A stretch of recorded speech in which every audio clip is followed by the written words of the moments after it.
What's going on, guys and gals? Welcome back to the channel. So today's video is going to be a little cold start for after the rebuild, and I'm gonna break down my my price sheet. Not everything is completely itemized. Your scenario could probably be way different than mine depending on what kind of tools you have and what you have access to and stuff like that. So I'm just gonna go over a generalization of the cost and give you a cold start, and it all starts now. All right, so we got the glow plugs heating up. Exterior temp is 55 degrees. The engine is cold, as you can see, and we're ready to start her up. Now, before I did the engine rebuild, the truck would always do a minimum of a 3 Mississippi count whenever I went to start the truck. So let's start that now. In 3, 2, 1. 1 Mississippi. 2. 1 Mississippi. Way better than what it used to be. Way the hell better. So as far as like the bearings, the piston rings, and the complete gasket set and stuff like that, I got that from Kill Devil Diesel, as well as that K&P Engineering oil filter. So we got our rod bushings from eBay. We're going to exclude the air dog. We're going to exclude the balancer bolts because you could probably just reuse yours. We're going to exclude that IPR research screen because the gasket kit came with one. You know, a lot of this Amazon stuff you may not need. Let's go down. Ford RTV, that would be definitely one of the things that I would buy, though.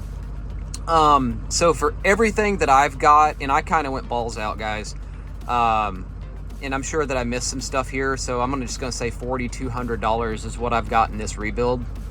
Could have been done for way cheaper. You know, I had to buy all kinds of stuff like specialty tools. I had to buy torque wrenches, just all kinds of little things to do this, which if you're at home somewhere and stationary, you probably might have all that stuff.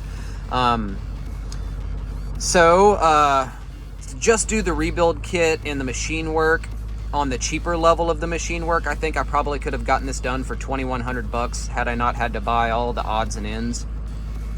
But the machine shop we spent $1,301 at, but I could have gotten that done for $700 because I had them hone my cylinders, I had them install my cam bearings, and I had them vat my block.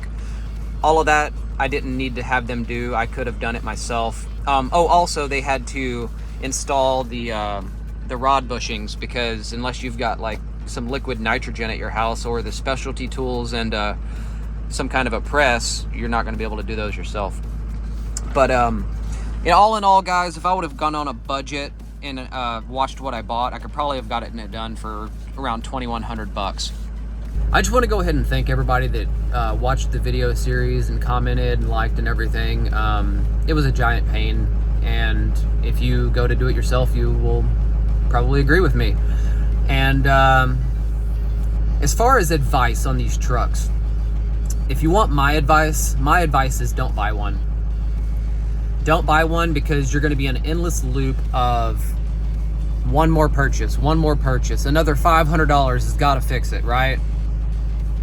Get out from underneath these trucks. These engines have way too many problems.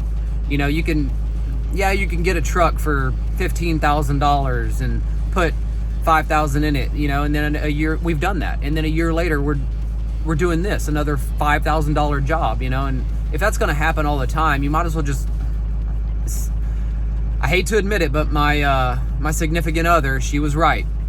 I should have gotten a Dodge Cummins. And if I was to do it all over again, I would go get a 3rd gen common rail, and I would rebuild that, fix it to my liking, and I would drive that truck. But as anyways, guys, thanks for listening to my rant. Thanks for being on the channel. And as always, if we don't see you on the road, we'll see you in the next video. Peace.